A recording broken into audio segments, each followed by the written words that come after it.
왜 방관하는 것일까? 심리 실험을 해보았다.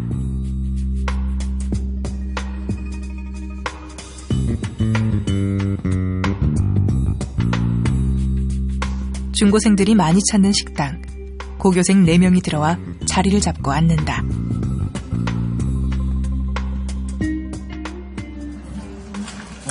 네 명 가운데 1명은 실험 상황을 알고 있다. 이를 모르는 나머지 3명이 피실험자들이다. 바로 옆 테이블에 앉은 일행 3명은 실험을 진행할 연기자들이다.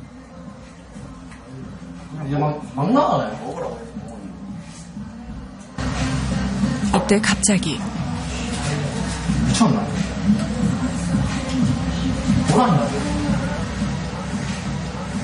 연기자 가운데 1명이 옆에 있던 다른 연기자를 때리고 피실험자들이 이를 쳐다본다.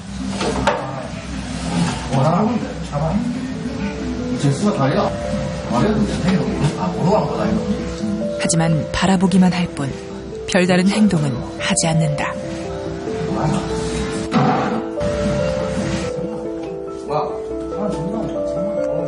이번에는 또 다른 연기자가 때리지만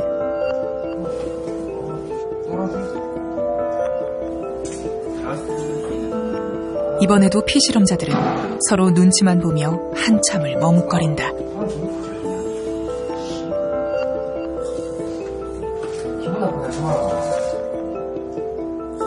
수차례의 폭행이 이어지는 동안 피실험자 3명 가운데 누구도 폭력을 제지하지 않았다. 집단 폭행을 당하는 피해자를 보고도 피실험자들이 가만히 있었던 이유는 무엇일까? 이른바 방관자 개입의 어려움 때문이다. 주변 사람들이 방관하는 걸 보는 순간 그만큼 개입이 어려워진다는 것이다. 발견한 사람이죠. 다른 사람들은 자신의 판단에 중요한 정보의 원천이 되거든요. 그런데 다른 사람들이 가만히 있단 말이죠. 그러면 누구나 모두 이건 내가 개입해야 되는 상황인가? 이렇게 판단이 잘 안 섰을 거예요. 두 번째로는 그런 어려운 상황에 개입함으로써 개인적으로 생길 수 있는 부담감을 크게 느꼈을 겁니다. 그래서 모두 다 머뭇머뭇하고 있었던 것이겠죠. 좀 말려야겠다라는 생각은 들었는데 또 이렇게 쉽게 나서지도 못하겠고 제 친구들도 이제 저랑 다 같은 생각인 것 같아가지고 그냥 좀 마음은 좀 안 좋았는데 이게 어떻게 나서지를 못했어요. 그렇다면 주변 사람들의 행동이 바뀌면 피실험자들의 반응은 어떨까? 앞선 실험과 마찬가지로 4명의 고등학생들이 식당을 찾았다. 이번에는 실험 상황임을 알고 있는 1명에게 폭력을 적극 제지할 것을 주문했다.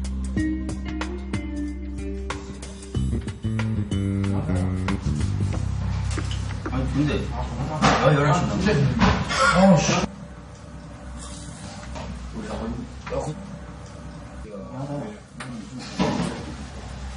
어때요? 신경 쓰지 말고 밖에 가세요. 예? 아 저기 그만하세요. 왜 그러세요? 신경 쓰지 마세요. 다 있는데. 폭행을 제지하고 나선 친구를 본 뒤 피실험자 3명의 반응은 어땠을까? 아니 그만하시고. 신경 쓰지 마세요. 밖에 가세요. 현실도 드시고 가라고요. 뭐 치인데? 먹으세요. 내가 내 친구 치인데 이건 뭔 상관인데? 내 친구 아까 무슨 말인지 알겠거든요. 친구를 때려도 되냐며 한참 동안이나 승강이를 이어갔다.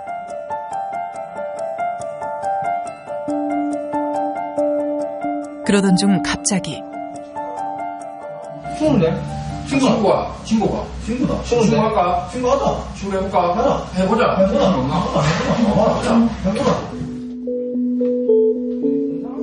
피실험자 3명 가운데 1명이 일어났고 잠시 뒤 나머지 2명 역시 자리를 박차고 일어나 상황에 개입했다.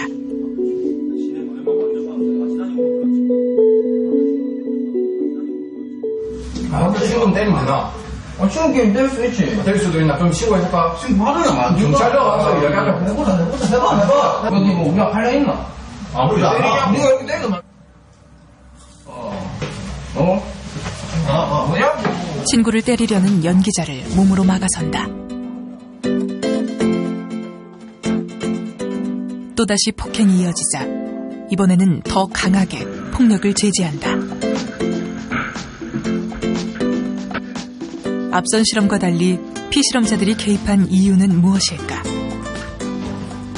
가장 먼저 개입한 한 명이 나머지 3명의 개입을 이끌었다. 그러한 어려운 상황에 개입함으로써 생기는 부담감이 우리 모두에게 분산되거든요. 그래서 한 사람의 개입이었지만 다른 사람들은 보다 쉽게 그 상황에 개입할 수 있게 되는 것이죠. 혼자였으면은 조금 그래도 좀 두려움이 있었을 건데요.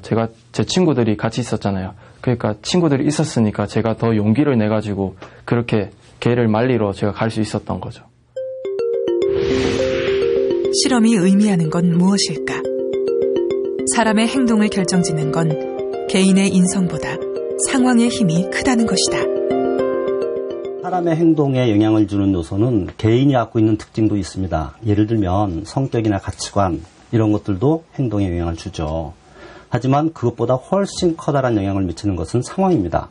상황은 눈에 보이지 않죠. 예를 들면 규범이나 문화 이런 것들은 평소에 우리가 느끼지 못하지만 우리 행동에 훨씬 커다란 영향을 미치거든요. 폭력을 방관하는 개인의 인성보다 방관을 부추기는 사회 구조를 먼저 보자는 것이다.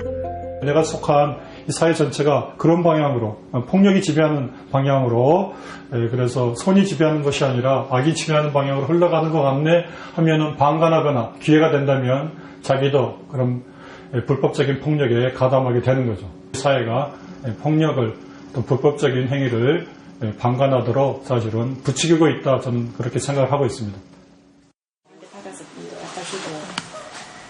그랬는데 아마 그 여고생님한테 1994년생 이민철군. 민철이는 또래에 비해 생각이 깊고 섬세한 감수성을 가진 아이였다.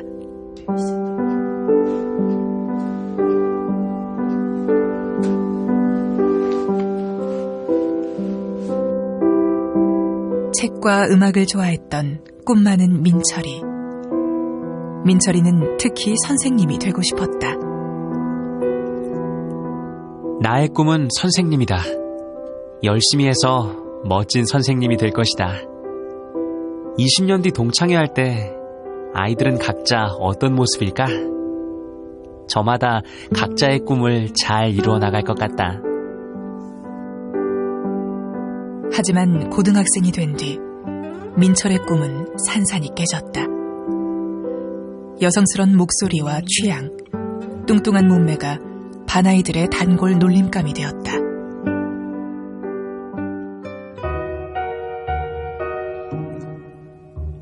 시도 때도 없이 장난을 거는 저 아이는 뭘까? 왜 자꾸 나보고 뚱녀라고 하는 건지. 자기는 얼마나 날씬하다고 다른 사람의 몸매를 지적하는지. 난 솔직히 다른 아이의 콤플렉스로 놀리는 치사한 짓은 하지 않았다고 맹세할 수 있는데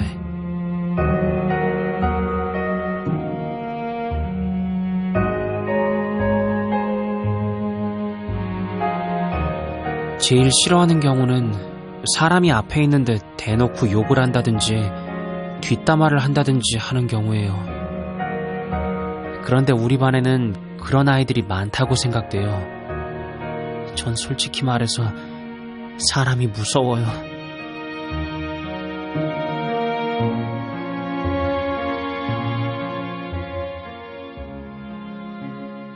밥 먹으러 갈 때 애가 굉장히 많이 굶었어요. 급식 카드 갖고 가면 그거 뺏어갖고 날려버리고 애 밥 못 먹고. 그래갖고 여러 번 급식 카드도 제 말고 받고.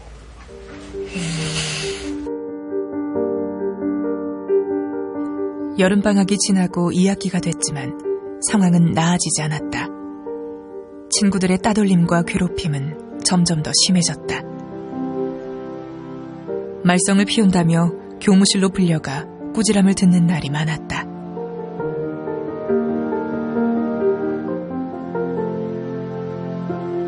담임 선생님마저 민철에게 전학을 권유했다. 학교 안에서 민철의 편이 되어주는 사람은 아무도 없었다. 단지 쳐다본다는 이유만으로 뭘 쳐다보냐, 더럽다, 치워라 이런 소리를 들었습니다. 뒤에서 다 들리게 제 험담하는데 그걸 참았고요. 아이들이 머리 크다고 해서 제일 뒤에까지 왔는데 5교시 수학 시간에 저의 모자 안에 필통과 샤프 분해한 것들을 넣고 저도 처음에는 장난이겠지 했는데 지우개 가루를 다 던지고 점점 더 생각할수록 내가 왜 이런 시선을 받아야 하는 걸까? 내가 없다면 더 이상 문제는 일어나지 않겠지 하는 생각이 들었습니다.